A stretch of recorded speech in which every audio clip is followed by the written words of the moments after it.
Hello, everyone in the CPR's conference room and also joining on Zoom. Welcome to Center for Policy Research. Today's talk by Professor S.D. Muni is the first of his long series of talks and dialogues at CPR by scholars and practitioners interrogating and explaining international relations. We wanted to focus on specific countries. So much happened in Bangladesh and Sri Lanka of late, but we also thought, why not do a overarching recounting of India and its neighbors, a kind of tour de force as a curtain raiser? Since that was our aim, Professor Muni has become the obvious choice, and we are happy. We are happy that he so kindly accepted our invitation and is here to talk about India's neighborhood policy, lessons learned and unlearned. Let me read out a very short bio of Professor Muni. Professor Sukhdev Muni is an emeritus professor at School of International Studies, Jawaharlal Nehru University. He also taught at Banaras Hindu University, National University of Singapore, and Rajasthan University, Jaipur. In a career spanning more than a half century, Professor Muni's scholarship informed. They can Google it, right? Yeah, but there are a couple of points I'm saying extra. Yeah, but it's as a student, it's my pleasure to read out about my professor. Go ahead. So in a career spanning more than a half century, Professor Muni's scholarship informed and enlightened both scholars and practitioners, not to talk about hundreds of students. I am one of them. In 1990, he became a member of India's first National Security Advisory Board. He served as India's ambassador to the Laos People's Democratic Republic from 1997 to 99.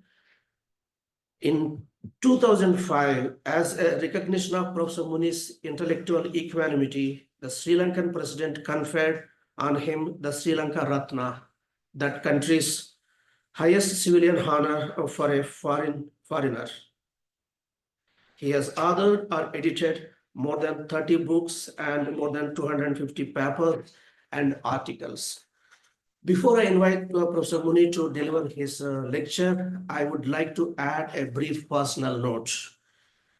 A few months before I came to study international relations at Jawaharlal Nehru University in August 1986, I happened to read an article Professor Muni wrote in Asian Survey in April 1985. Those days we used to get all these foreign magazines months later. That was my first article on SARC. At that time, SARC meant SARC, South Asian Regional Cooperation. The association was very much in the future. In that article, Professor Muni started the very first sentence. He said SARC was an enigma. He compared it with EEC, now EU, and Comecon, it's no longer existing. It was economic wing of four Warsaw Pact countries, GCC, Gulf Cooperation Council, and ASEAN. And all those four organizations just mentioned, he said, they enjoyed the broad political harmony and strategic consensus. In contrast, I cite Professor Muni, South Asia is characterized by political disharmony and strategic schism. After more than 4 decades as his student, I don't know, I should be happy that he stands vindicated, or I should be sad that, again, his stand is vindicated. With those remarks, may I request Professor Muni to continue. Thank you. Thanks a lot, Shambabu. It's a pleasure to be with you. And in the CPR, I have a tremendous respect for this institution. And as I said earlier, and I don't don't hesitate saying it publicly and loudly, that I respect this institution. And unfortunately, this institution is under totally uncalled for duress and stress, which should not be there. I think the government needs to take such institutions seriously, even universities seriously, if at all the intellectual and educational levels have to be increased. The subject of today, in fact, is a work in progress for me, and I would request all of you uh, not not to be sympathetic, be as critical and tear it down as much as you can. That will help me because I am already in the process of doing a book on this subject. So that would be greatly appreciated. Now, before I come to the policy aspect, we must understand this region of India and India's neighborhood. And I would say this is a region of three I's. One is imbalance in terms of its political, military, economic, population, territory wise, total trust. It's a total imbalance. India is too big, too powerful, too huge as compared to any single neighbor or to some extent even all of them put together. So this is imbalance. Second is an identity overlap, which you don't find in many other regions, that identities merge. And here again, the Indian identity is almost a mother identity in the sense that you have an India present in all the neighbors. The other neighbors are also present, but minuscule. And third is the intrusion of the third parties or external powers.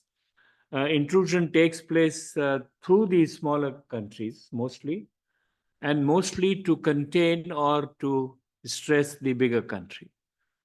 In terms of imbalance and identity, imbalance induces arrogance and interference on the part of the bigger country, more powerful country, that is India, versus it generates fear and suspicion in the smaller countries. You know, it's like you walk with an elephant. Elephant is very friendly, still you are scared. Nobody knows when it's one leg or it happens. So, in terms of identity overlap, there is a lot of indifference and insensitivity on India's part about this identity gap. I have seen many people. In fact, I once invited a Bhutanese leader who later on became prime minister. And when we were sitting, I called the provost of the vice chancellor, and he introduced and he said, "Oh, we are like same people, and we are so not." Now it's wonderful for us to say or feel like that, but it's an offense to the one who has come because he or she has an identity as a nation, and that's a big problem. So there is a lot of indifference, not malign, but innocent indifference, you can call it, innocent insensitivity also. Sometimes knowingly also, who bothers about this? Is a small country, we'll take care of it. And on the other side, there is an alienation and assertion. They feel alienated and therefore they assert their identity, sometimes in ways and means which are not appreciated in India or which are not even to the good of India. So we must keep these three things in mind. We can go into details if you have discussions. Now, when you come to the policy, I think there are four phases in which the policy unfolded. What I will do is to flag some of the issues for the first three phases, and we'll discuss the current one in a greater detail. So, and there is a discussion. The four phases are: one is of laying foundations, which is a Nehruvian phase. He laid the foundation of foreign policy as a whole, so he laid the foundation of the neighborhood policy as well. The second was of course correction, because many things which Nehru wished and wanted did not happen for various reasons. And therefore his successors, and here particularly I refer to Indira Gandhi and Rajiv Gandhi, up to Rajiv Gandhi, that there were some corrections, sometimes a lot of corrections, but they were there. The third phase is building community. And I say it started with I.K. Gujral and his so-called doctrine of neighborhood. And the fourth phase is India first. I know you know this phase as neighborhood first, but I'm saying the neighborhood first is being driven by India first.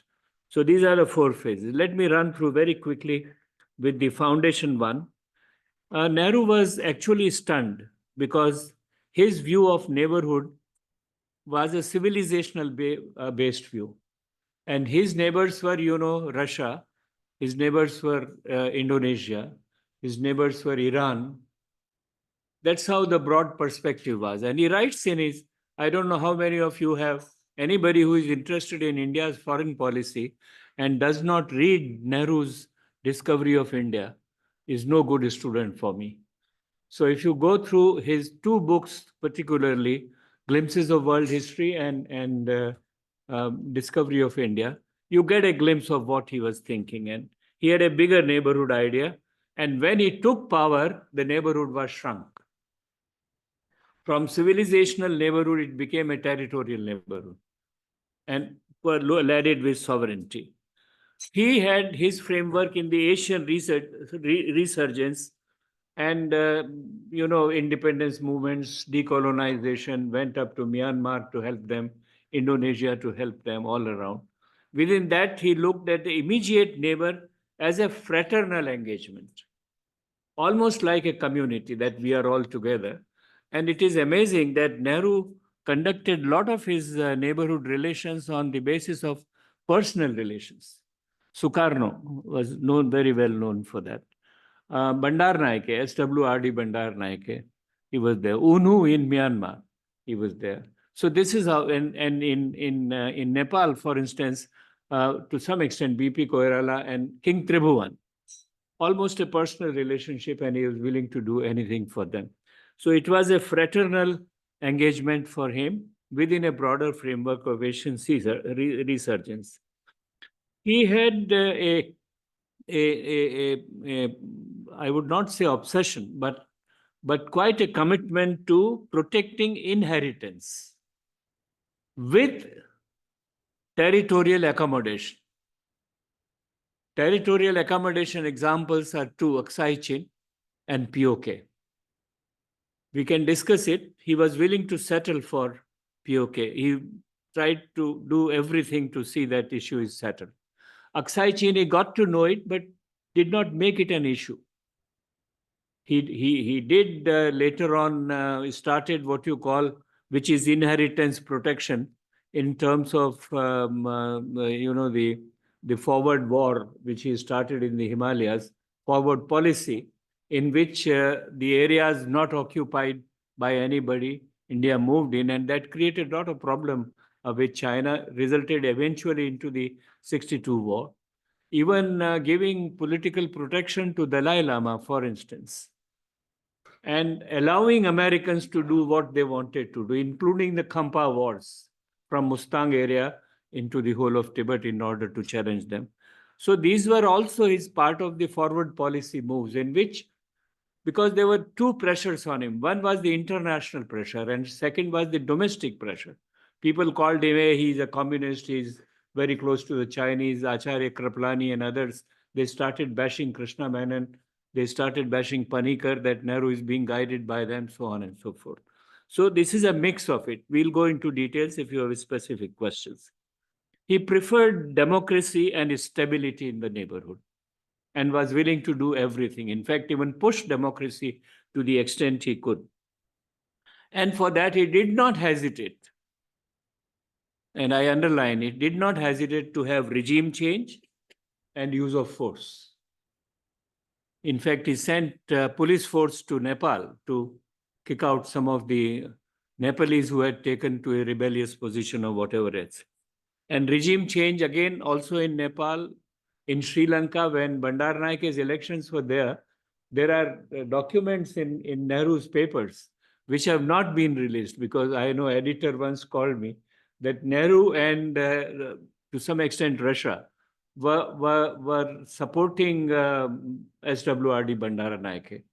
So he asked me whether we should put in these documents publicly. I said, yes, as an academic, why don't you put in? But I think later on, maybe Sonia Gandhi's or somebody else must have decided not to do it. Anyway, I have seen those documents. That's why I'm saying that he did not hesitate on regime change. He did not want any third party role. And he questioned Americans very seriously. And there is a statement in S. Gopal's book, if you see you will find a statement in which he challenged Americans that I know you are creating mischief for us, both in Pakistan and in Nepal. And we will not tolerate it in our neighborhood. In Sri Lanka, he never favored the UNP. who was largely West oriented. And this is, you see, his preferences vary. One thing which was neglected was the economic development, economic dimension of neighborhood policy.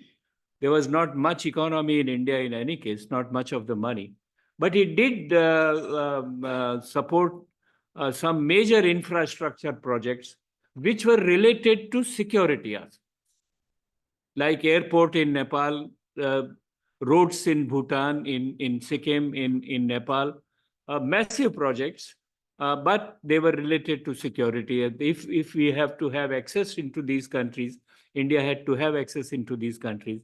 These were necessary. These are some of the flag points of what you call Nehruvian laying the foundations.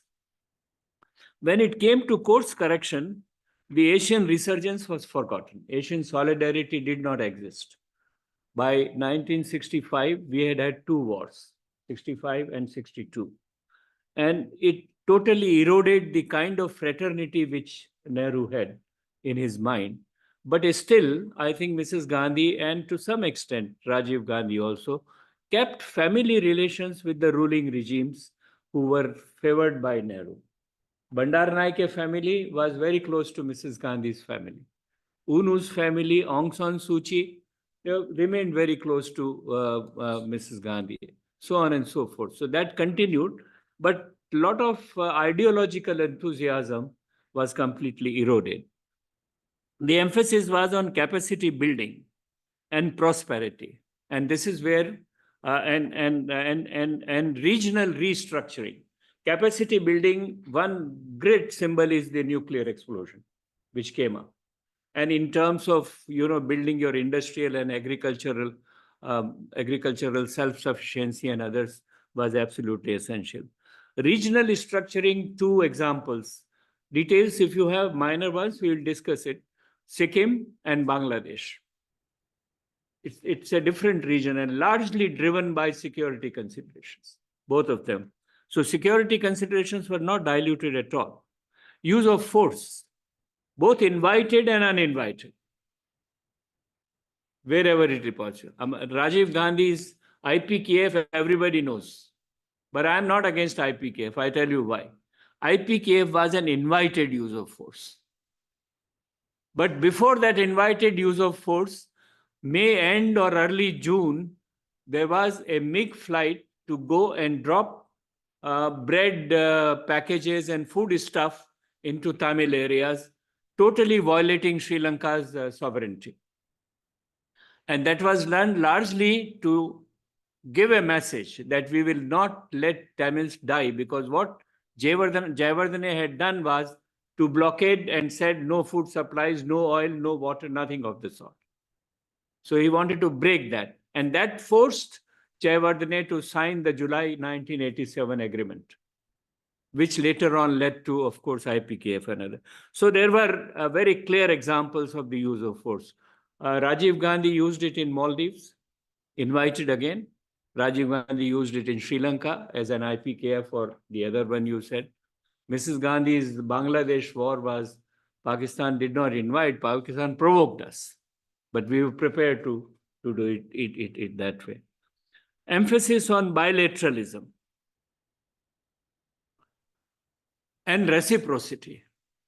We will do to the neighbors what they do to us. If they don't do it to us, we will not be able to do that. And this again, if you have specific issues, we can, several of them, on trade matters, a small matter, on Ganga water issue, everywhere we expected Bangladesh to behave properly, particularly after 75. And then, things would get held up. Trade issues, the blockade by Rajiv Gandhi on Nepal was largely because the trade treaties had collapsed and we were not willing to accept what Nepal wanted, King wanted. Largely, it was a domestic political issue as well. We can discuss it later. Now comes to the third phase, the post-Nehruvian, you can call it, which starts with Gujarat Doctrine. He dropped no reciprocity, but largely in economic issues. There's Gujarat, I respect him very highly, very close to him. I'd seen how he has been working. But people have blamed him that he neglected security.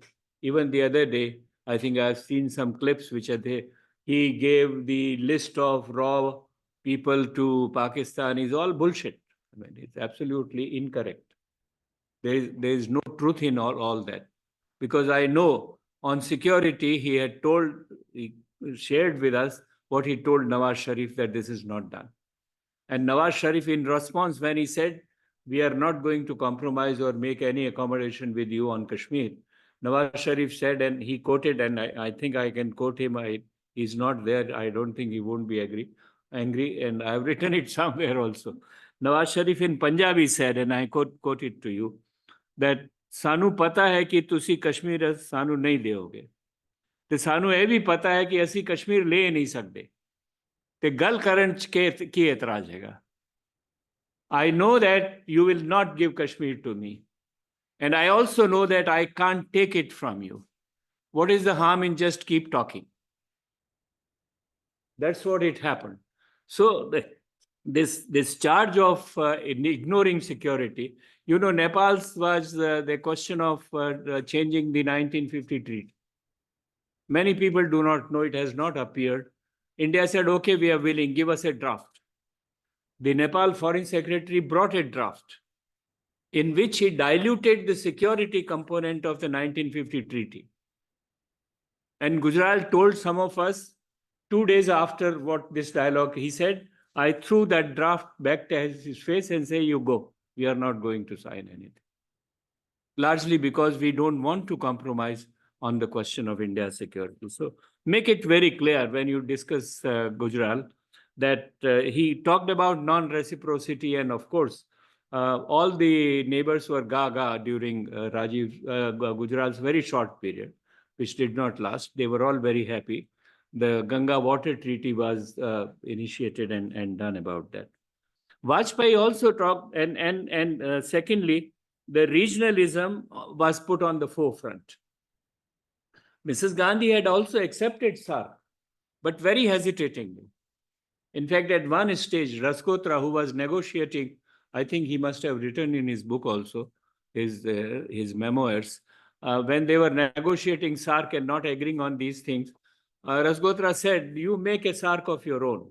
We are happy to be out and we will not disturb you. I mean, which would have been meaningless. Eventually, SARC became possible. I think both India and Pakistan were not willing, were hesitant about it. And because of two conditions which are put into that. One is no bilateralism. No bilateral issue would be on the SARC table. And secondly, no contentious issue. These were the two conditions which enabled these two big neighbors to proceed with SARC.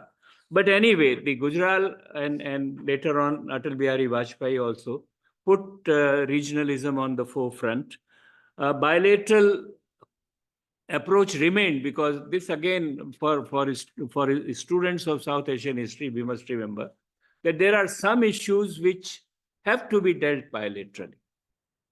And there are some issues only which can be subjected to regional treatment.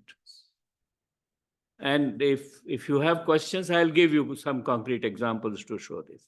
Therefore, both of them have to go together. They are very specific issues to be tackled bilaterally. So I think Gujral and Vajpayee put the non-reciprocity and both bilateralism and regionalism on the table.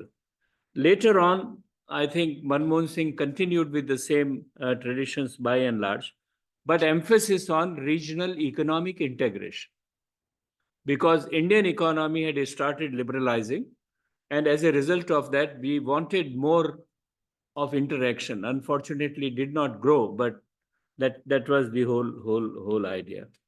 There was also an effort later on to bridge delivery deficit of India. Is a disease of India's foreign policy. I would say not only foreign policy, even domestic policy or anything else. I mean, you get a pothole on the road and it will take months and years together to be filled up. And similarly, in neighboring countries and foreign policy as it is, we make promises and forget about it. You know what happens when a high-level visit is being organized? what to do, क्या करना चाहिए, कुछ नया क्या करना चाहिए. So some new ideas come up that we will offer this to them, we will offer this to them. We go and offer it without planning economically, without planning how it has to be coordinated and carried out. I give you one example of delivery deficit, even presently, despite, because that is what which has now been, the governments are very conscious, very serious about bridging this delivery deficit. In Sri Lanka, if you have gone to Colombo, just opposite the seafront, there were two big plots. One was given to the Chinese, another was given to Indians. Indians were to get an ITDC hotel built up there. The Chinese had to another hotel built up there, which is named Shangri-La there now. The Chinese built and started running the hotel for last 2 years. The Indian hotel is still to be finished. This is what it happens. Modi ji went and put the foundation stone of a police academy in Nepal. The police academy was built by the Chinese. This is a terrible problem of the delivery deficit, that we make promises. There's tremendous lack of coordination in our various ministries. Other ministries do not have the strategic perspective which is needed, either in home or in finance or whatever else it is. So there is a problem which really continues. Now, these are some of the features of the past three, and I said I would want to run very, very fast on that. Now, let me come to the present one. The present one, neighborhood first, I define it as a phase of reasonable and firm. And this is not my expression. This is the expression of then Foreign Secretary, Dr. S. Jaishankar, when he was releasing Raja Mohan's book on Modi's foreign policy.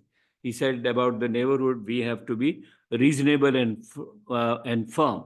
Who will decide to be reasonable? We'll decide what is reasonable, what is not. Therefore, it is largely defined by us. And the apparent emphasis in the neighborhood first has been connectivity, culture, and cooperation, mantra, which is Sushma Swaraj is articulated also in the Look East policy, but also in neighborhood. So we started implementing it, and I think I would say with a great sense of responsibility and fairness, we started implementing it, and suddenly we got derailed. I come to that in a while. With a lot of personal touch.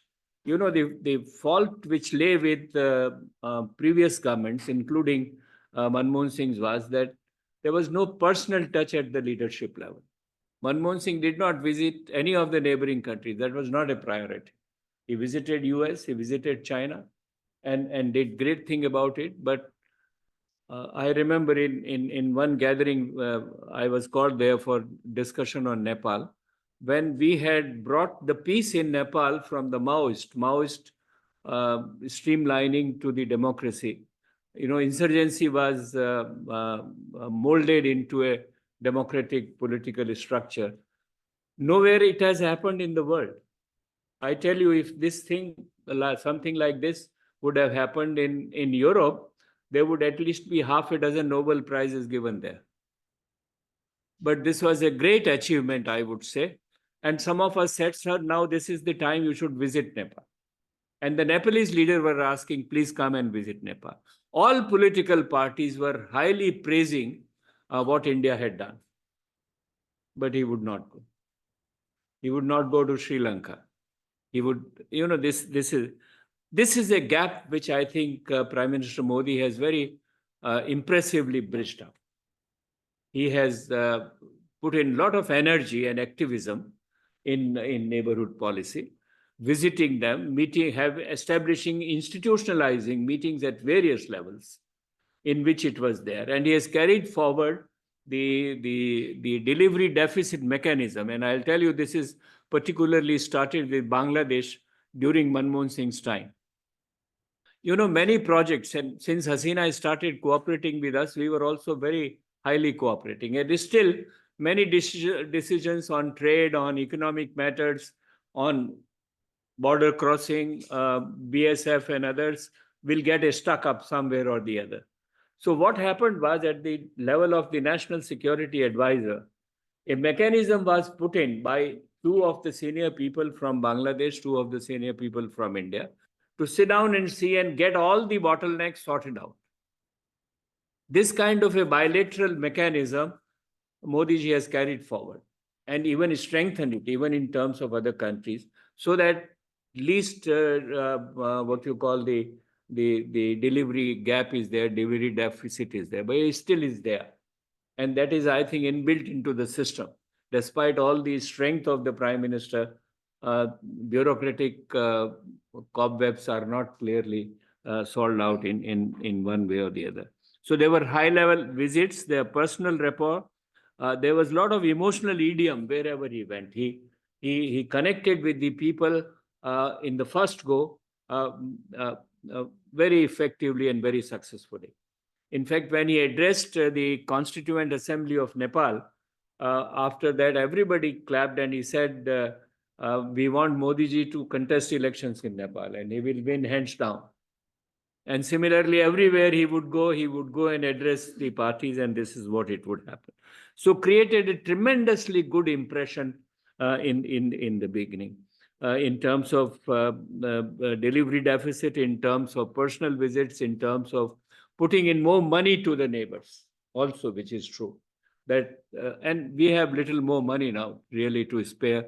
If you see the budget of last year also, you see little increases almost with every country in one, except Afghanistan, I think, for one reason or another.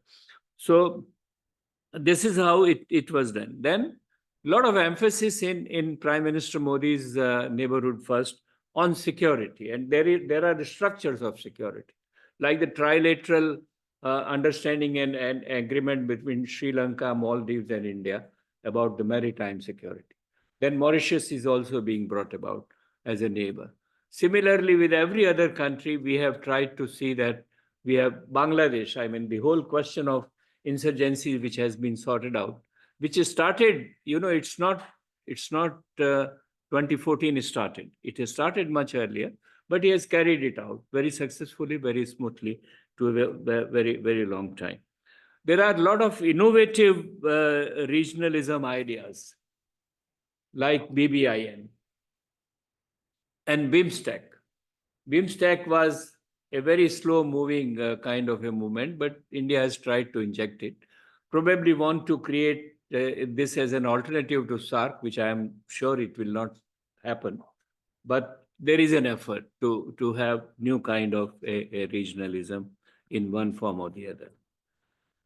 And still, as I said, it is driven, Neighbourhood First is driven by India first. And that's my language, but it's not my creation. And I'll quote two statements here, which I have put in writing. One is Jaishankar's, when he was still Foreign Secretary. He said the term Neighbourhood First is meant to convey a strong sense of priority, not suggest a problem-free future. To achieve that, we will not only have to sharply raise the level of cooperation and connectivity, but also bring to bear a new mindset. What is that mindset? Where India is concerned, it could itself drive regional cooperation. Please mind these words. It can drive regional cooperation rather than be driven by it. We will decide what has to happen. In fact, we should be pursuing our own goals purposefully without letting them overly influenced by the limitations of our partners or diverted by the difficulties of the day. You can find this quotation I have put it in. There is an article I have done for a book by Kalyan Raman and others. There are two of them on India's Neighbourhood First, and you will find it there. This is dated April 2016. And then I want to quote another small statement by Prime Minister Modi of the 2014 SARC summit in Kathmandu.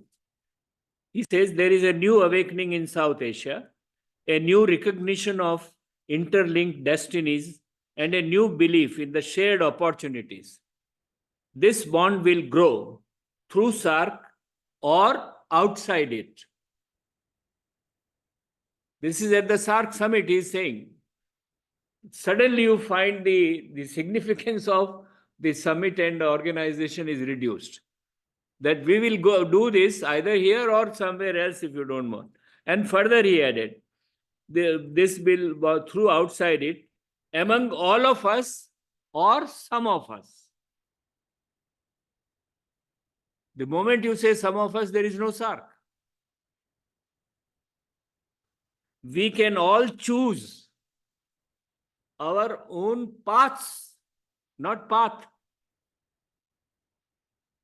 to our destinations. This is the summit speech of Prime Minister Modi. So it was very clear that India will have its own priority, and therefore India will be firm. It would be India first. It would India assertive. This was very clearly seen in Myanmar. June 2015, we intervened into Myanmar for chasing the insurgents. We did not only intervene, two of the ministers made public statements that we have done it and this is a message for all other neighbors. I don't quite really understand. I mean, knowing a bit of diplomacy, having served for 2 years, this is not done. Firstly, I am sure that we intervened with the permission of the Myanmar government. Therefore, there was no point in us bragging about it, that this is what it is. We had done, they have allowed us. We did the same in terms of, Bhutan, when insurgencies in way back in 2003. Anyway, Myanmar was one. Breakdown with Pakistan.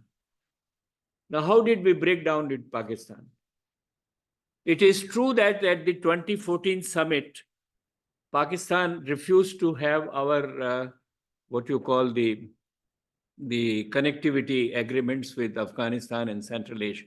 And we were very unhappy that SARC proposal, which was accepted to all other countries, was vetoed by Pakistan and did not happen. But the disease started earlier. I'll take you back to the first day of Prime Minister Modi's swearing in. When Nawaz Sharif came, Nawaz Sharif was at the airport itself briefed that it is a ceremonial event and it is better not to raise Kashmir. He did not raise Kashmir. Wonderful. He went back and he was bashed up in Pakistan for not raising Kashmir. So there was a tremendous pressure on that. Then came, I think, July. Please check the dates. I'm slightly forgetting. Then came July, before the SARC summit, that a Pakistani delegation was coming here for talks on trade. And they decided to meet Hurriyat. And Hurriyat was very keen to meet them, and Hurriyat was meeting them every time, including under Atal Bihari Vajpayee. When their delegations were there, they will have their talks to Hurriyat for their own domestic consumption, for whatever else it is. So they wanted to meet Hurriyat. Hurriyat came to Delhi and met them. And we broke the talks, that we will not talk about it.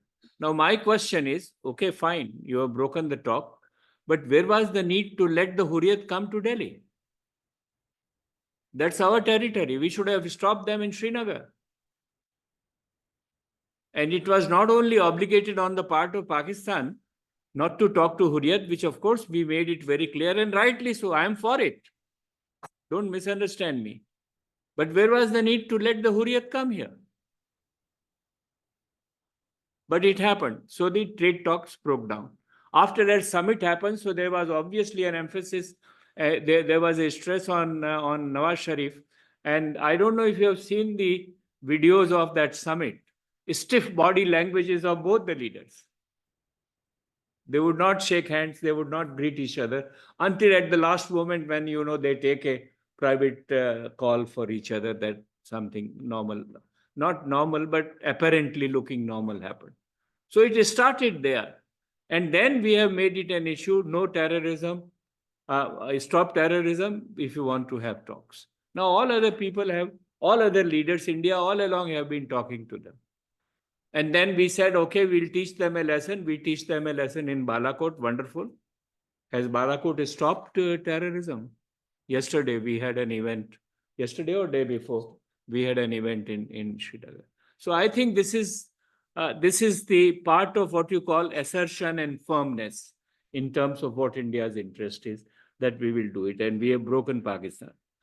We also wanted to, I mean, it's to Prime Minister's credit that he went to Lahore to meet Nawaz Sharif. But, and this is also to the credit of India, I would say that when the COVID came, we called a virtual SARC meeting for medical support. And now, thank God, Jaishankar has gone to Pakistan. So there is a little, I mean, it's learning lessons, as you said, that we are learning from the kind of this is, but this is what the status is. Same is true about China. We took President Xi in Sabarmati, Jhule Jhulaye unko, and nothing, even at that time, on the very first visit, when he was in Delhi, there was an encroachment in the Himalayas. And when he went back, I think Prime Minister Modi told him, what is this happening? He went back, conveyed the message, this was done by PLA. Nothing like this happens in China. Because later on, it has continued in one way or the other. So two of the neighbors, we have no communication, by and large. This is one status. But this is how the whole SARC is in limbo. Nepal, we wanted to dictate the terms of constitution. 2015 constitution, everybody knows that this was stuck because of the Madhesh people. And this is partly true. I am not denying it. In fact, we wanted Madhesh to be accommodated, and the hill people were not willing to accommodate the Tarai people. So they have their own divisions. We can discuss, if you want to discuss Nepal later on, some other time. But because of that, it was not done. And we invited Devba and Prachanda, and I met both of them in Delhi. And both of them, we discussed and we said, you should accommodate them. But they said, yes, we will do it. When they went there, UML put the foot down. And Prime Minister, he became later on. At that time, he was a UML leader. They also put their foot down. Oli put his foot down. As a result, we let Oli contest with Sushil Koirala of the Nepali Congress for his prime ministership. You know, this is interesting to understand it. There was an agreement between Oli and Sushil Koirala that so long as the constitution drafting is concerned and as acceptance is concerned, you will lead the nation. Once the constitution is made under your leadership, I'll become the prime minister. This was the understanding between them. But we propped up Sushil Koirala. Now, if you have Oli confronted by somebody, prompted by you, how is Oli going to be friendly to you? In fact, Oli was one of the only communist leader. He has come to JNU to lecture my class twice when he was a communist leader. Only communist leader who was very friendly and sympathetic to India. And we alienated him. And now he has gone totally off the track. I mean, I don't appreciate, but this is what it has happened. So we have forced him into, so this is what it happened on Nepal. And when this did not succeed, we put the economic blockade. For 5 months, there were not proper medicines going, children's food going there, petroleum going there.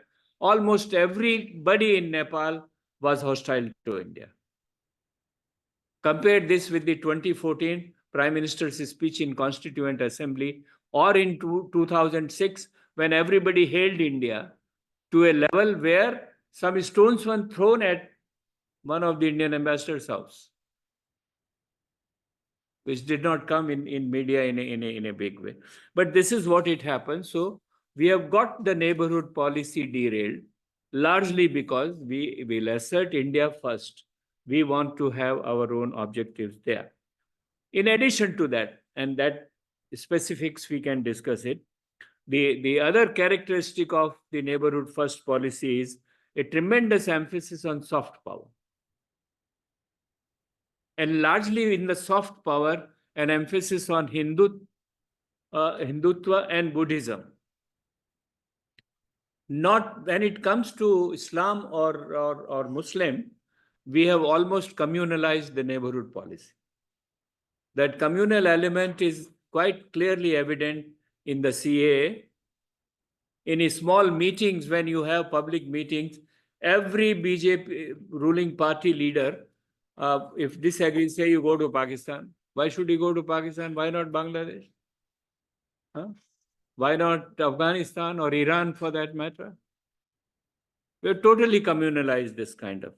But soft power has been used very strongly and very assertively and to some extent very usefully. We want a Hindu state in Nepal. One of the reasons why Oli did not accept to the constitutional changes was because when both Prachand and Deuba came here, all the BJP leaders were whispering to them that what is your objection to Hindu state? They said no objection. No objection. So you know what? The Nepalese are far more clever. Like the Pakistanis were very clever vis-a-vis the Americans. They told Americans, we will give you armed forces to fight in Asia. They never provided any armed forces to fight in Asia. The Nepalese said, okay, we will accommodate. So what they did was that in accommodation, they used the word secular and they used the word Sanatan. It's in the same clause. It doesn't make any sense, but they wanted to accommodate all the pressures. The secular pressure is from Europe and US because they were interested in the Christians' right not to be curbed for conversions. And there is tremendous conversion taking place through Korea and others, whatever else it is. And UML gets a lot of money, you know, it's internal political dynamics in Nepal, gets a lot of money from the NGOs which are funded by the European countries. So they had to concede, they considered it and they put both of them in the same clause. This is how it happened. You know, behind this, there is an imperative of domestic politics, which I said. When you talk more of Pakistan and not Iran, it's largely domestic politics and nothing else. CAA is largely domestic politics and nothing else, the kind of wording which are there. So these are the problems with our present foreign policy. I think I have exceeded few minutes. I'll take 2 minutes in the last. How do we look at the future? In the future, I think there are 3 factors which will continue to impinge on India's neighborhood policy. And the foremost is how we behave with our neighbors. Are we sensitive to them? Are we accommodative to them? Because we are the largest country. And if not, they will react. And sometimes they will react in a manner which would not be comfortable to us. Second factor is that in their reaction itself, there is a lot of turbulence in the politics of these countries, which earlier we thought we could control, now we cannot control. The Rajapakshes we could not control. After Rajapakshes, we got another coalition put into office of Ranil Wickremesinghe and Sirisena, and that fell apart and nothing would happen there. I mean, we would go on pursuing that. And sometimes we ruthlessly push our business houses for projects. The way Adani projects have been pushed, they're pushed in there and here. And they are not happy with it. Now look at it, the new president has openly said we don't want this project there. And we put it on the thrust to the throat of Ranil Wickremesinghe. Sirisena was not prepared for this. So this continues to much of turbulence in the neighborhood would be a final factor. And third is the China's emergence and assertion, which we have not been able to cope with. As a result, you know, earlier Nehru's dictum that we will not allow third party to come in. We are now willing to cooperate with the third parties, collaborate with the third parties to see that the Chinese influence does not grow there. And we have accepted the US, we have accepted Japan, both. And the US acceptance, you have seen the results in Bangladesh. I'll be very happy to discuss if you have specific questions there. We have collaborated with the US in Sri Lanka in bringing Anura to power. Anura Dissanayake has blessings of both New Delhi and Washington. So you have this change which has happened. The problem is that China, old China, is not there. The Chinese earlier came to India's neighborhood when neighbors wanted them to come and counterbalance India. And once the need was over, they did not bother much about it. Xi's China has a different parameter. And there are internal compulsions in China to come to South Asia. And those internal compulsions are four. Very briefly, not discussing. Number one is their own periphery is turbulent. Xinjiang and Tibet. And Xinjiang and Tibet border South Asian countries. Secondly, their overcapacity economically and infrastructure-wise, which they have to need somewhere else in other countries to seek projects. And South Asia, all said and done, 1.4 billion or 1.6 billion people, growing at the average rate of 5.5%.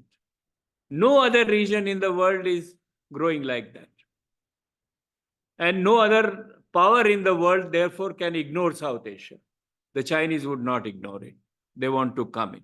Third is their Malacca dilemma. They want to have connectivity to sea through Gwadar. They want to have rest and recreation in Hambantota, whatever else it is there. In Myanmar, in Coco Island, they want to have some surveillance. They wanted some foothold in Maldives. This will continue and they want it there. And lastly, their compulsion is that US influence should not increase in these countries. So they are fighting. So whether you like it or not, even if we today persuade Nepal, Sri Lanka, Bangladesh not to look towards China, the Chinese would come and pressurize them. The amount of Chinese delegations, the amount of push for Buddhism, which the Chinese are doing in South Asia, is nobody's business. Unless we tackle these three challenges, correct our own behavior, understand and respond properly to the internal turbulence in these countries, and cope with the Chinese factor, I think our neighborhood would continue as it is. Thank you.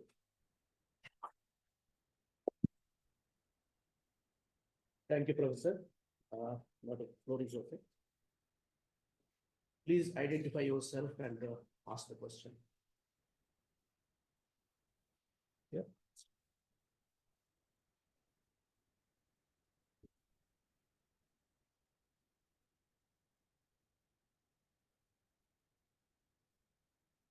Thank you, Professor, for that very comprehensive, sweeping summary, in a way, of the trajectory of India's foreign policy from 1950 to now. I think that, the relationship of India to its neighbors has, to a greater or lesser extent, from the perception of the neighbors, has been that of a big bully. Has been? That of a big bully, right? I mean, it may be more or less in certain periods of time, but there is definitely this perception that India tries to, bully the neighbors, the smaller neighbors, right? And I was wondering, so I have 2 or 3 different questions, but the first question is that why is it that we always seem to have a sort of race to the bottom when it comes to foreign policy? And I'm not just talking about India, but, there is a way of supporting, I mean, the US claims to do that, but doesn't actually do it, the spread of democracy in other countries. So in India, for example, the domestic discourse is always about India and China, the economic powerhouses, yet India has not tried to develop, a discourse where protection of democratic freedoms is something that they would support. For example, India's relationship with the Bangladeshi leadership, which you said you would be happy to elaborate on, I would love to hear more, was completely supporting a leadership that was suppressing democratic liberties within the country. Why is it that even though we are the world's largest, most populous democracy, why is it that we are not sort of building that in terms of our foreign policy vis-a-vis our neighbors, but also more generally? And the second question is, of course, this is a big question right now, the India-Canada relationship. If you India? could- India-Canada relationship, if you could speak to that. Canada is not neighbor. It's a part of. Well, I mean, no, it's not, It's a but foreign policy. no, but you spoke about the US and you spoke about India's relationship with the great powers and, No, I spoke about US in relation to neighbors. okay. So Go ahead, if doesn't you matter. choose not to, that's fine. No, But I don't mind but- reacting to that. because like you rightly have pointed out that, India has sometimes aligned with the US on the neighbors and on many neighbors. For example, in Bangladesh itself, there was a tension between that. So what I'm trying to get at is, what is the principled basis? Is it the same across time? Is it a different principle? Like today, the government is interested in protecting Hindus, but not democracy I per got se. it. Yeah. I'll have some reaction to that. Yeah. Sir, would you like to take a few questions? What is your, Please go ahead. I am guided by you. Please, okay, answer, then we go to next. Well, question. first is on suppressing democracy or other issues in the neighborhood and not being sensitive to them and their demands and firstly, I think many of you must be using Big Brother as a phrase for India or must have read it. Please don't do that. Big Brother is a typically Western concept. Big Brother, in America, who is a Big Brother? If you go to a community, if you go to a mall, the fellow who sits down with 12 TV cameras, 12 TV screens before him and watches everyone, and he has a fleet of people with him. He sees anything wrong anywhere, he will send them and get it corrected. That Big Brother is a Dada in Bengali. I mean, not Dada, Bengali don't mean it this way, but that's the sense we get. Use the term big elder brother. Elder brother will slap you if he finds that you are doing something wrong. But elder brother will also fund you when you need money. And if you are sick, he will come and treat you. There is a world of difference between these two concepts. And I have been teaching in my class year after year. Please don't use big brother. Use elder brother, if at all, which has its faults, which has its pluses, and which has its negatives. Second, suppressing democracy. India is not an ideal democracy itself. No, but we are not supporting Hasina only because she was suppressing democracy. We were supporting Hasina because she was responding to our strategic needs and suppressing an opposition which was terribly hostile to India, Muslim League and others. So we ignored that aspect. I've done a book on India's foreign policy, The Democracy Dimension, in which I very clearly got to understand that India has compromised on democracy wherever its strategic interests are seen as vital. Not USA. USA, talks about democracy. USA is a very new country, madam. We have been talking about Janpad for centuries. We have been talking about a king, if he does not listen to the people, he should be thrown out. If you look at the concepts, which this regime is very popular in digging out, they should dig out these things, yes.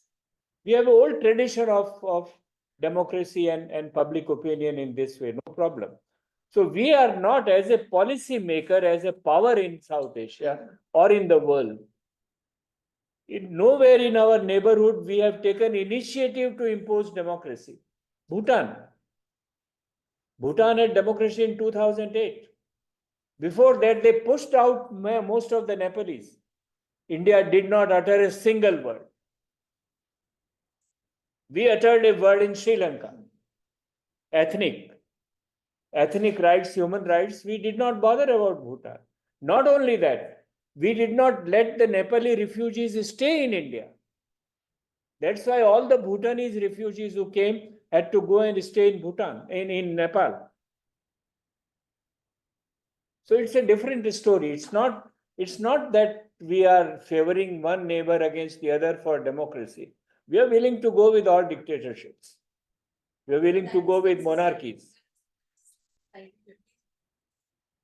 No. It's depending on what your strategic interests are.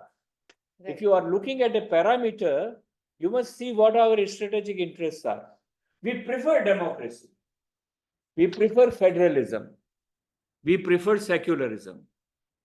These are the values which are dear to us. But we are prepared to sacrifice these values for our larger security, strategic, and I would say even economic gains. So we must see, you have to see a situation depending on what is happening. We were willing to work with almost anyone everywhere.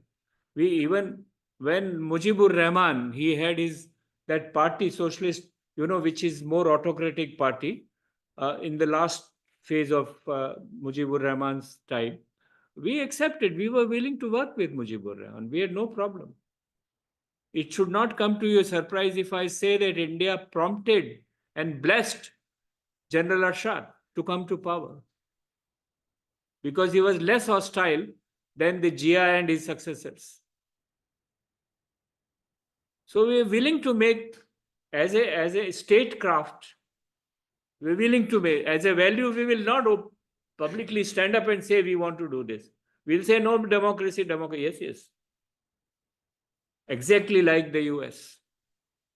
I have just done a paper. It is expected to come out by the end of this month or early next month. I'll send you a copy. The paper is called US and the Democracy Question in South Asia. All over the world, the Cold War US was very happy with a military regime in Pakistan and did not touch with a pair of tongs to a democratic regime in India. It's not, ideology is a camouflage for your statecraft. It is used when it is in convergence with your statecraft. Then it is pushed. That gives legitimacy to your actions. That gives legitimacy to your policy. Don't be confused that this is the policy. Okay? Now on Canada, my personal view is that India has adopted a new policy very clumsily. I would not say that the RAW and other operatives did not attack our adversaries in other countries earlier. I would not vouch for that. But we have done this time in such a grotesque manner that it is thoroughly exposed. And now we are trying to defend it, which is becoming impossible. Don't blame Trudeau for not giving you evidence. He gave the evidence. Read that Washington Post article if you see that. Not only that, tomorrow RAW does something, Mr. Doval or Jaishankar is not going to stand up and say this is what RAW has done. So Trudeau would not tell you what his intelligence operations have done. He has only said we got the intelligence from 5 other countries. And US has publicly said that this is what the link is. Now, why we are not agitated, in fact, in some of the TV interviews, I have said I am surprised where we are so agitated on Trudeau and we are not saying a word on US. We are not saying a word on London. They came out publicly supporting Trudeau's statement. New Zealand, Australia earlier. Because we are making an adjustment with where our eggs lie, which basket our eggs lie more. And with US, we have a lot of US also. Obama in New Delhi, on the last day of his departure on the second visit, made a statement on religious freedom. He said, if in India religious freedom is not protected, India will suffer. He goes scot-free. Nobody said a word about that. This is Obama, not now. Because we were building close strategic relations with the US at that time. So when you see it, foreign policy, have this criteria. What is the imperative of the statecraft? Then weigh it against ideology. Don't be governed कि ideologically we are, हम दूध के धोए नहीं हैं, कोई नहीं है, हम individually भी नहीं है दूध के धोए हुए, as society, as a state भी नहीं है दूध के धोए हुए. And when our flaws are exposed, we try to cover it up. That's what the Canada story is to my mind. Professor, two questions on Bangladesh. What will be the future of India's foreign policy in Bangladesh amid a rising presence of United States and China? And another, why American government is intervening in Bangladesh in spite of India having more interests in Bangladesh? Well, on Bangladesh, future policy, US and China are not collaborating. What US is doing is benefiting China, is benefiting Pakistan. They are not collaborating. So that competition will continue. And why they have outsmarted us there, or why they have, distanced from us, largely because I think they are convinced that India is not capable of dealing with Chinese push. What Hasina was doing was a perfect balance between India and China. She was not distancing herself from China. Number one. Number two, US has a traditional relationship with BNP. There is a book which, if you can trace your hands on, it's a very old book called Bangladesh, the Unfinished Revolution by Lawrence Lifshutz, in which he gives evidence, very clear evidence of the US involvement in the assassination, in the coup in Bangladesh in 75. They had close relations with General Zia. So their relationship with the Bangladesh opposition is old one. It is not new. It is not because of India. They wanted them in power. They, to them, are more, they are not living even in Pakistan, because Pakistan, they still have interests. So it depends upon the US interest. I mean, you can't blame them that why do you have this interest if it is coming in clash with us. So that's what it is in Bangladesh. Future policy is like post 75. What I see in Bangladesh is 75 re-emerging. I have no hopes out of Yunus. He has no experience. He has no political credibility. He only has US support. And you have some students who are more ideologically enthusiastic. They say we will not allow fascism or whatever else it is. They have not been able to stop violence even now. The prosecution of minorities is not something which is Yunus's agenda. But this is what it is happening. So future, I mean, the foreseeable future, Yes. is, I think, like post 75, we'll have to deal with this. It's a challenge. So And just to, I would personally believe that in this facing this challenge, we must not abandon Hasina. Hasina for me is not only anti-democratic, she was also anti those forces which were inimical to our interests. let me refresh people's memory. In this 1985 article, Professor, you mentioned one. Ziaur Rahman was the kind of father of SARC. Initially, it was seen as a kind of extension of the Carter Doctrine, as you mentioned. I after have a book 75 on I have a book on SARC done with my wife Anuradha, published before SARC was born. The title of the book is SARC, not SAARC, South Asian Regional Cooperation. Baral of Nepal, reviewing it, said, Muni is writing about the shark, the bigger fish in the pond. He jokingly commented on that. In that, we have given evidence how General Zia was prompted by the Americans to float the idea of SARC, largely to get South Asians together to confront Afghanistan, Russia in Afghanistan. That was the whole idea. GCC, this is how GCC was born. This is how ASEAN was born.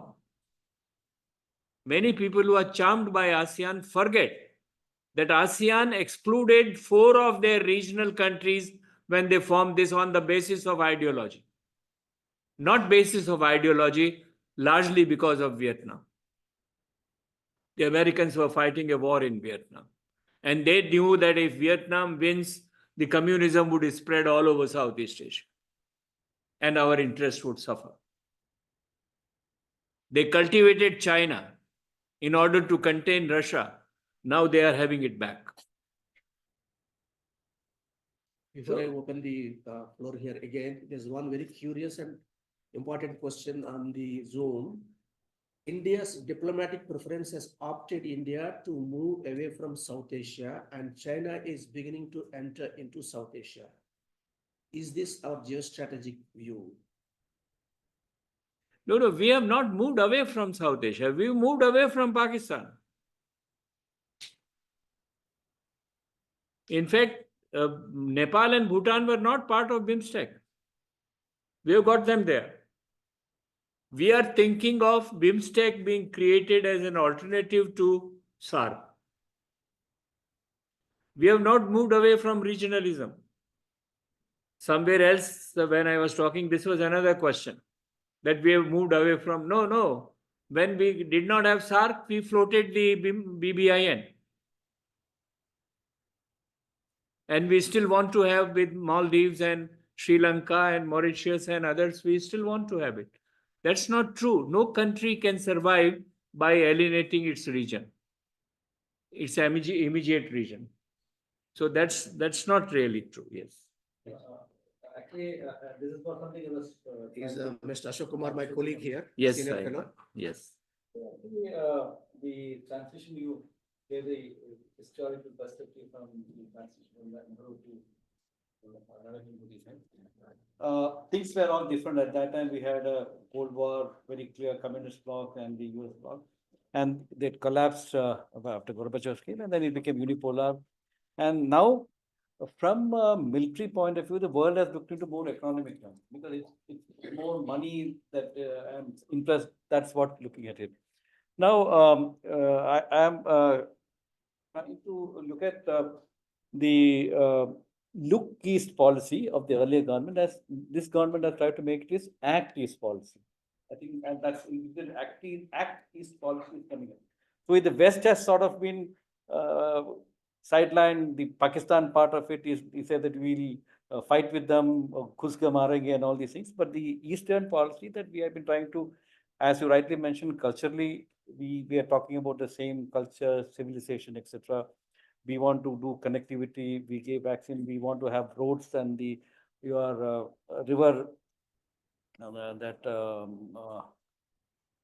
river in the Vietnam, Laos, that river, which I just I'm forgetting the river, which Vietnam or Myanmar? Irrawaddy. Irrawaddy. No, Irrawaddy, the Mekong River, the Mekong River. Mekong. So we are actually trying to be with them in that Mekong using and all these things. But at the same time, we are fighting with Pakistan on the Indus War Treaty. So there is a very significant and pronounced act east and probably be hostile to the West. Probably is that the way we are moving forward?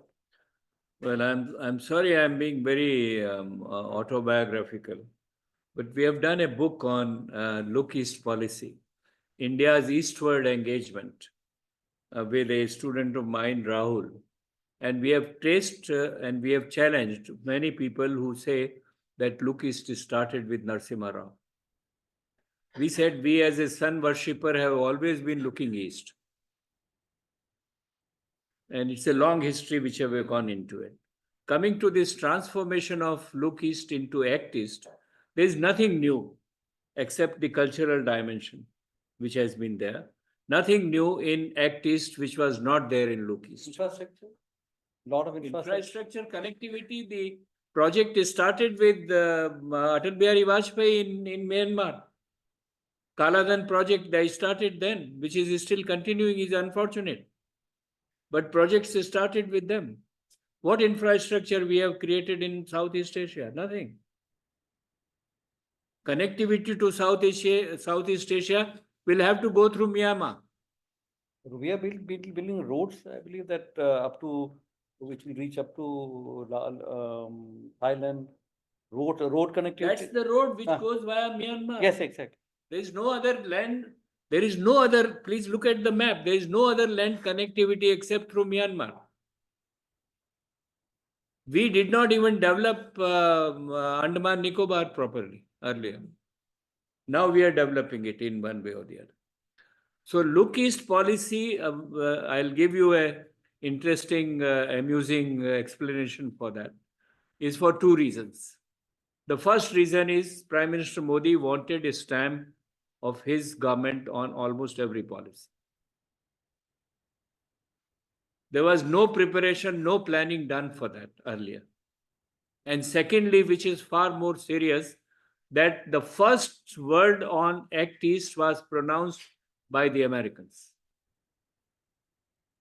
Hillary Clinton was the first term, and Obama in Parliament, India's Parliament said, you should not only be looking east, you should be acting east. So we, by changing the name, we have put Modi government's stamp on it that this is Modi's foreign policy. And we have also pleased the Americans. So actually, in color to that, now the northeast area of the country, we have developed good roads. No, that much of development was not happening early. It's a continuation of that. That's what I Please read that book. Northeast, who was Mani Shankar Iyer a minister of? Panchayat Raj first. Okay. Petroleum also he did. I'm sorry, please look into his biodata. Oh, yes, sir. He's a Northeast minister. The idea is not a new one. That's all I want to say. No, that's what act is different from idea. No, but it is a continuation of the policy that you have not been, they started looking at Northeast, but did not do enough. And there were not enough compulsions for that. They started doing during Vajpayee's time. Building a road with Myanmar is connecting with Northeast. I mean, look, in terms of the content of the policy, substance of the policy is not different. Execution of the policy is different. Execution of the policy is very active, as I am saying. A lot of energy has been put into this. The soft power of linking with the diaspora, for instance. Now, diaspora is being talked about, even Indira Gandhi, Narasimha Rao, Atal Bihari Vajpayee, everybody talks about diaspora. But first effort to organize the diaspora was done by Atal Bihari Vajpayee. He constituted a committee which visited. I was in Singapore when the committee came and we had a talk with them that how to organize diaspora as a tool of India's foreign policy, which Prime Minister Modi has carried very successfully forward, no doubt about that. But what I'm saying is all this you could do without changing the name. I mean, imagine theoretically, we are students, so we are talking different language, not the diplomatic language. That if you keep look east policies doing all this, are heavens going to fall? No. So changing the name, and you would be surprised in many of the MEA documents, both the words are used even now continuously. Our look east and act east policy. So don't, I mean, don't be misguided by the articulation of a certain thing substantially. But yes, I mean, they have, in terms of implementation, both neighborhood policy is something very, I said, Manmohan Singh would not stir out of his chair to go to Kathmandu or to Colombo or to Dhaka for that matter. Narasimha Rao refused to go to SARC meeting in Dhaka because Babri Masjid had taken place here. And he feared black flag demonstrations in Dhaka. So what, face the black flags? What is the problem? The security of Narasimha Rao is in the hands of the Bangladeshis. Leave it to them. So there are many nuances, but the problem is, yes, I mean, they have implemented the policy far more vigorously, far more energetically, both in the immediate neighborhood. The result of that too vigorous is this, that today we don't have any neighbor to fall back on. I mean, how many, please count, how many neighbors have stood for me on Kashmir? How many neighbors have supported Hasina on Bangladesh? Even on Canada? Even on Canada? No, Canada, they should not support. I mean, we are at fault. Very clearly. Why should they support us when we are on the wrong? There's another question on the Zoom. How do you interpret Dr. Jaishankar's recent visit to Pakistan? Is it the beginning of the normalization? Well, I said the beginning was done during COVID. Modi addressed the meeting. And if this step had to be taken forward, Jaishankar should have done more than what he did. Probably he has done. Probably cricket matches would start, I suspect. But it's a very, the problem today of India-Pakistan relationship is that the relationship has got caught into the trap of domestic politics in both the countries. If you have emphasis on Hindutva, it would be difficult for you to have bonhomie with Pakistan. With all this, within the last 10 years, it has gone into. On the Pakistani side, unless you put the army into the barracks, nothing would improve. Army needs an adversary to sustain itself in politics, to keep control over the economic resources of Pakistan. So, फौज को जब तक आप तिजारत और सियासत से अलग नहीं लेंगे, इकोनॉमिक इंटरेस्ट एंड पॉलिटिक्स, इससे जब तक पाकिस्तान की फौज अलग नहीं होगी, I don't see much improvement in Indo-Pak relations. If at all, again it is surprising, if at all, when army comes to power, it wants to have good relations. Most of the agreements between India and Pakistan have been finalized when army was in power. Indus, nuclear, trade relations, and most of them have got deteriorated once a civilian government comes to power. ये dilemma है. One or two more questions. Please. Yeah. Take the mic. Take the mic. Is I think recently there was an article. We have a chair for you.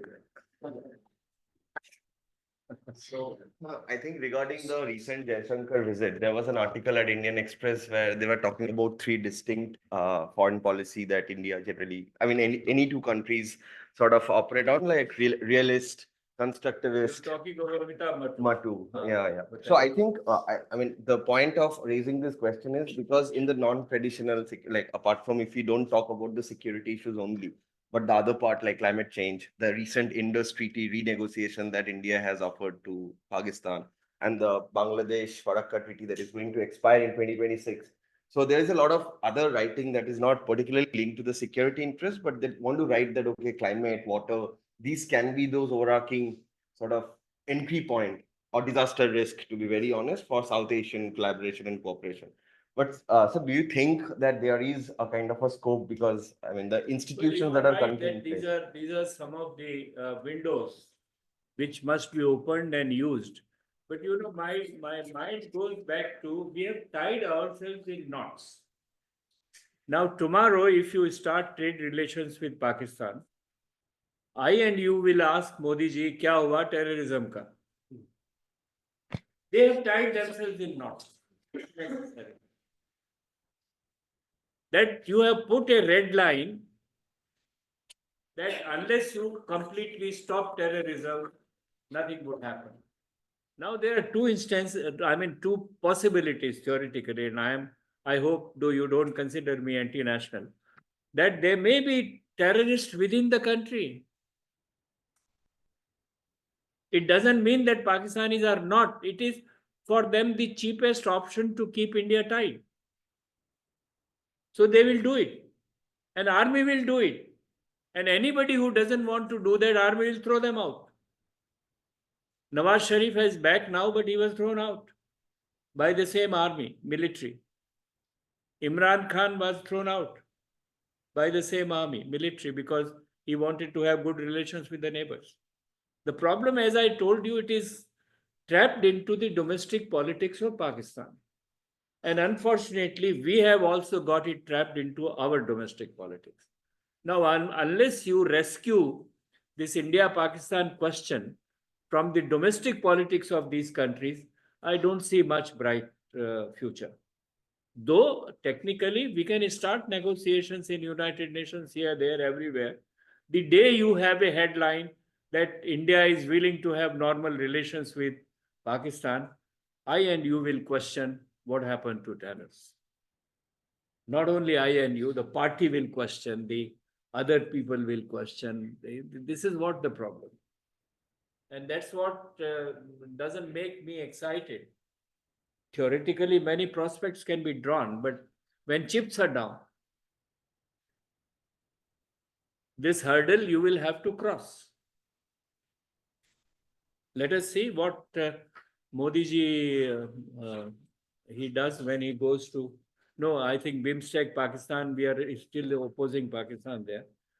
That is on China as to what happens. Let us. Sorry, got mixed it up. Good evening, sir. So I think I have a question which perhaps you could answer both in retrospect and in terms of future outlook also. Speak into the mic. Okay, yeah. So I think we as Indians, like in general, have a very high sense of moral exceptionalism for our foreign policy. That oh, we are so benevolent and we are not doing anything well, like we're not going to do anything wrong. But like you said, at the end we do what we want to according to our strategic interests and national interests. So I think this applies both for foreign policy in general and also the India's neighborhood policy. Where is that line between being assertive, like actually being assertive for your own interests, and then crossing that line to the point where you'll end up antagonizing a certain country, or in this case, let's say the neighbors in the region? Because like you said, maybe right now there is no country that we can unconditionally trust in our own region. So in that case, where exactly do we draw that line, like in terms No, of the practice? trust, etc., are not the words for international politics. Yeah. I mean, this is not in the vocabulary of international politics. Interest is in the international politics. And interest is defined, country national interests are actually the regime interests. Again, I gave you an example which it's not printed, not researched, but what I have experienced, I am sharing my experience with you. Why did we put blockade on, why did we put Sushil Koirala against Oli and put the blockade on Nepal?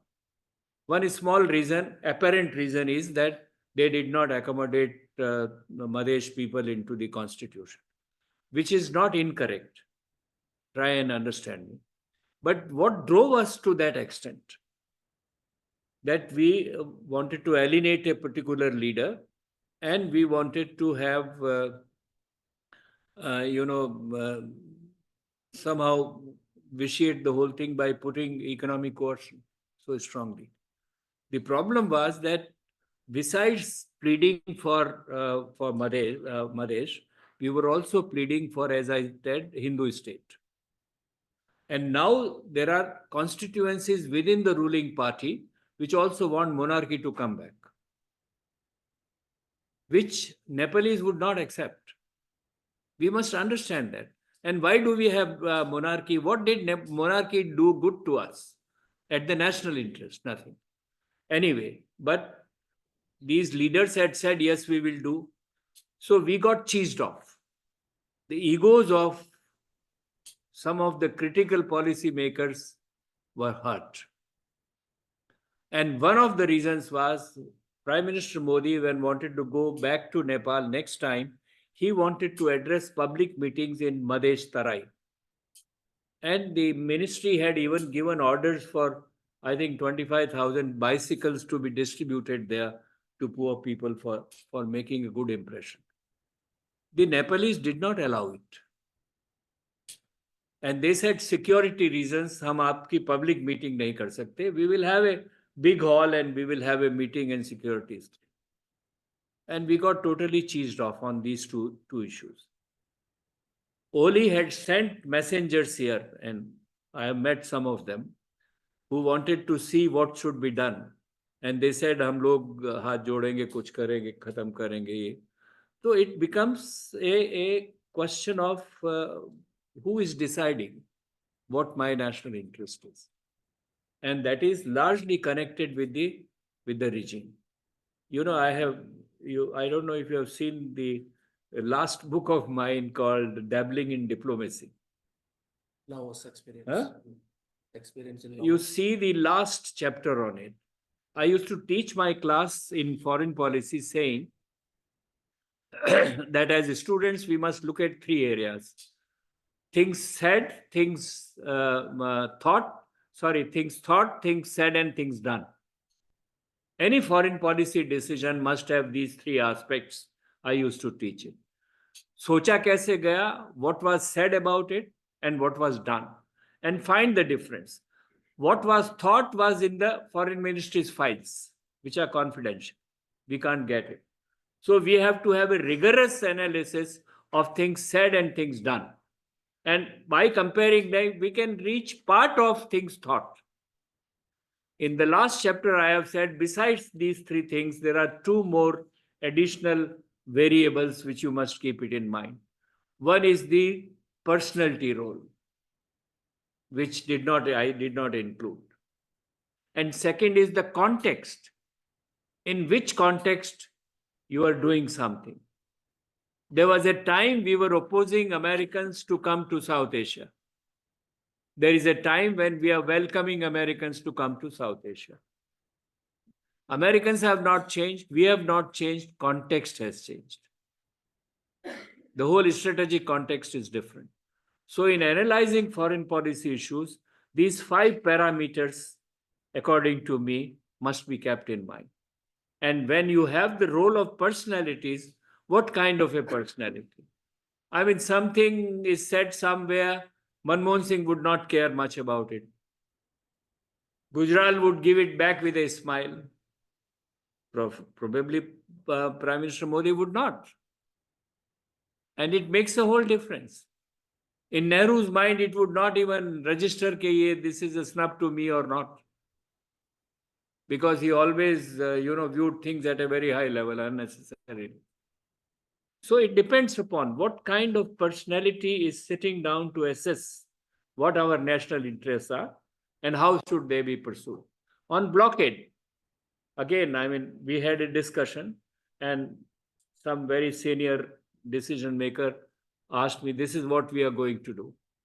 And one or two of us suggested, please don't do it. It will have a long-term harm on our relationship. The answer was, you don't understand politics. I said, yes, we teach politics. We don't understand how politics happen. These people will be brought online in 15 days' time. Go ahead. They went ahead. For 5 months, nothing happened. And we had to make a compromise. Now it's a question of the minds thinking differently. Prakash Singh, police commissioner, read some of his articles. He said, I wanted this in the police force to be done to improve police force. It's not done. He left. Somebody else came who thought, no, this is not necessary. It's not necessary. So the role of personality is also very critical. And I think we must inbuilt into our analysis. The difficulty is that assessing personality is not a child's job. It's not a cup of tea for anybody. So with that, what else? Please. Just a minute.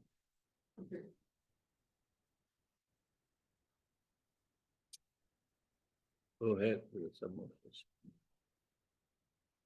Anybody else want to ask? Oh, thank you. Sir, I hope we all understand Hindi because we are Indians हाँ, here. हाँ, बोलिए। So allow me to speak in Hindi because we can converse better. Please.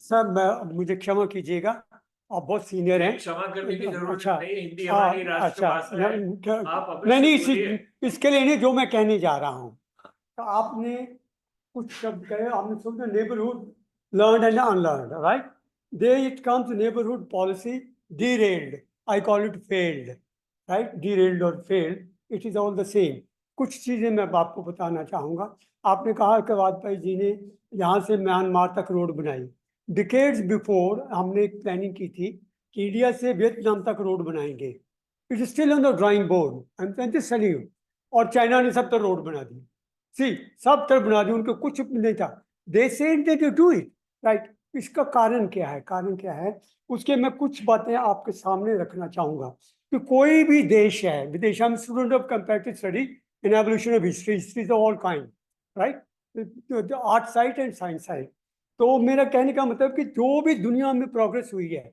Waste में मैं बहुत 20 साल गुजारे मैंने वो सिस्टम से होता है कोई भी है चाइना का सिस्टम है इंडिया का सिस्टम है सोवियत यूनियन का सिस्टम था अमेरिकन सिस्टम है बुर्जुआजी सिस्टम है और कैपिटल सिस्टम है it's a system that percolates down तो सिस्टम जो हमारे यहाँ है सर पहली बात तो इसकी इम्प्लीमेंट आई मीन इसकी इन्वेंशन नहीं है अगर सिस्टम हम बना भी लेते हैं उसकी इम्प्लीमेंटेशन नहीं है उसका कारण मैं इस पर सिस्टम के ऊपर बात करना चाहूँगा हमारे पास भी नेबरहुड में भी एंड अदर वेयर भी सब जगह में स्थिति यही है कि सिस्टम नहीं है सिस्टम है तो उसकी पहली बात लीजिए हमारे पास लॉ हमारी जेब में कानून हमारी जेब में हर भारतीय का एक ये है कि वो कानून उसकी जेब में चाहे वो ऊपर का नेता हो चाहे वो नीचे बैगर हो कोई कानून की परवाह नहीं करता आई एम सॉरी टू से एंड आई से इट एनीवेयर कानून गया भाड़ में पहला सिस्टम ये लीजिए what a fine system law right तो law and constitution nobody cares एक उदाहरण मैंने ये आपको दिया दोनों एक पक्का उदाहरण आपको दे दिया कि आप यही देख लीजिएगा ये बहुत जरूरी है इसकी इम्प्लीमेंटेशन ही नहीं है कोई रेड लाइट कोई ये फलाना पर को ब्लैक व्हाइट ब्लिंक ये जो प्राइम मिनिस्टर कुछ भी कहता है वो जाने दो जिसका जो हाथ लगता है माफिया पल रहा है ये हो रहा है वो हो रहा है कुछ सिस्टम है यहाँ लाभ भी है और माफिया भी है देखिएगा अच्छा सिस्टम को जैसे हमारे पास सब जगह मैं क्योंकि समय ज़्यादा नहीं लूँगा मैं को तो मैं चले जाऊँ लेकिन थोड़ा सा मैं कहूँगा कि हमारे मीन्स जो साधन है हमारे पास साधन की बात कर रहा हूँ पॉपुलेशन हमारी प्रोजेक्शन ये है सब जगह इस जगह पॉपुलेशन जा रही है मीन्स टू सस्टेन देम कोई भी नहीं है नील है ना यहाँ जॉब्स हैं ना यहाँ एजुकेशन लोगों को मिल रही है ना लोगों को खाना मिल रहा है ना दिल्ली में भी आप कहा मैं आया हूँ कितनी भी रोड बना लो कितनी भी हाईवे बना लो फिर भी आदमी स्कूटर पर भी नहीं चल सकता मतलब ये हालात हो रहे हैं तो मीन्स जो है ना मीन्स उसको कहते हैं I mean the liabilities and assets liabilities and assets के क्वेश्चन है हमारे पास एसेट्स हैं ये लाइबिलिटी बढ़ती चल जा रही है हमारी liabilities social economic legal this and that and economy technological सब लाइबिलिटी बढ़ रही है sir I am sorry sir तब हम सर आई स्टॉप लाइबिलिटी बढ़ रही है हमारे पास सेट्स है ही नहीं सब तरफ सारी जगह में तो हम ब्रैगिंग कर रहे हैं ये करते हम कहते हैं हम क्यों फेल हो रहे हैं because we don't have the means we have the liabilities no means that's why we fail and we will continue to fail चाहे कोई भी party I am not saying this party और that party this is going to happen मेरी एक चीज में बहुत गहरा मंथन है कि इसका हल नहीं है आप कल सुबह उठे, कई लाख लोग पॉपुलेशन में ऐड हो जाते हैं, उनकी जूतियां कहाँ, उनके कपड़े कहाँ, उनकी रोटी कहाँ, उनके स्कूल कहाँ, उनके छत पर छत कहाँ। समझ गया मैं। रात को हम इतने लाख पैदा कर देते हैं, सुबह हमारे पास ऊपर गंदा पानी निकालने की नाली भी नहीं है। So this is happening in this region. Listen, तो हम कहते हैं नेबरहुड पॉलिसी फेल्ड, हम टोटली फेल्ड हैं, तो नेबरहुड पॉलिसी कहाँ से कामयाब होगी? Thank you sir. Thank you. That's the question. Any would like to ask any questions? Young people? I just wanted to.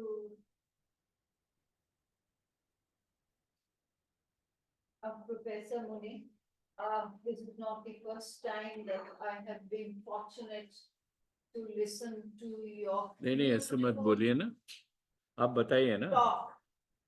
And most of it brings us back to our university days and also our teaching days.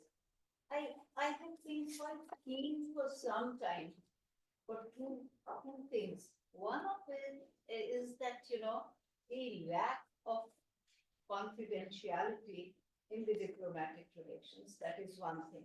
How does it impact? For me, it seems to be very difficult situation. And the second is the use of language, which recently has been getting very arrogant. So are these not going to have an impact? Just No. a- No, I said arrogance has crept into our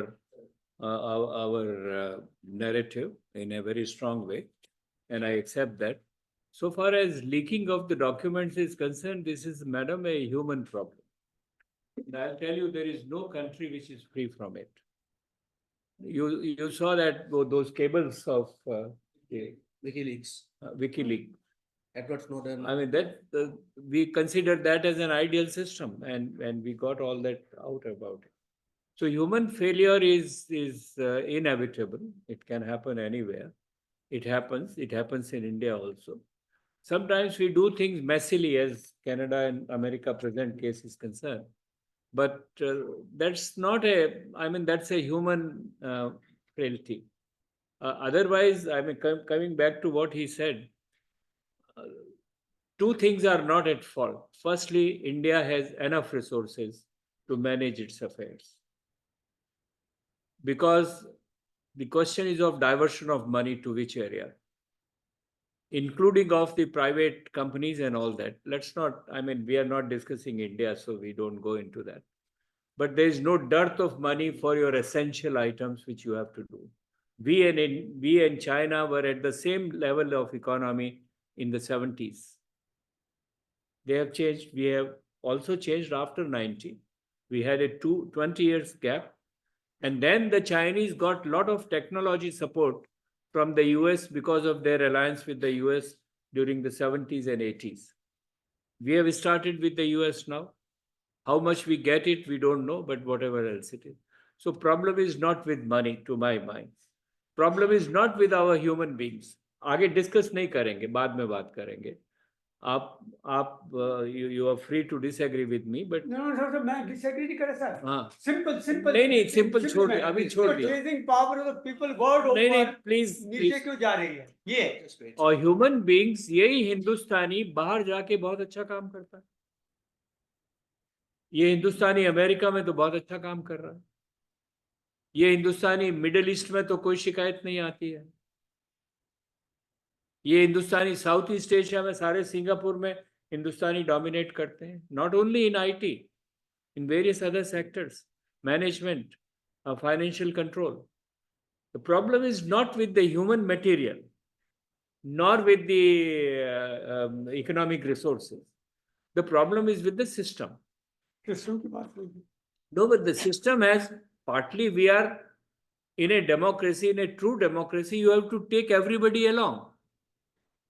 The problem arises there. In this room, we are only 20 people. Not a single point we can all agree on it.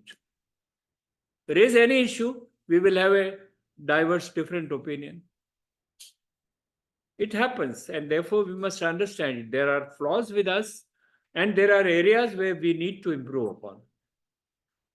So I said delivery deficit the foreign ministry and the defense ministry may think that Vietnam is very important for us. The finance ministry would say there is no prospect of trade, there is no prospect of investment. Why should we go there? They have different criteria, different parameters. Somebody has to tell them that this is the strategic view, we have to follow it. No questions. That has to happen. What is the accountability? आप कहते हैं सड़क से गलत आते हैं, रोज accident होते हैं, 10 लोग रोज मरते हैं because you are going by the wrong side. What is the accountability? How many people have been hanged? 5 of your worst culprits are sitting abroad with crores of rupees being taken from the bank. क्या accountability है कहीं? नहीं है. क्या rewards हैं जो अच्छे काम करते हैं उनके लिए? What are the rewards? None. It's a part of the system. And there are vested interests which want to perpetuate it. ये तो ऐसा है कि चलता रहेगा. Also, Muni, today we wanted a tour de force presentation on India and its neighbors, and you have just given that to us. We're so grateful and thank you for giving us this time. Please join me in thanking our professor.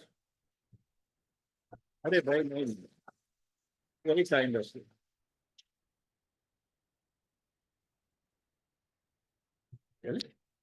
Thanks everybody.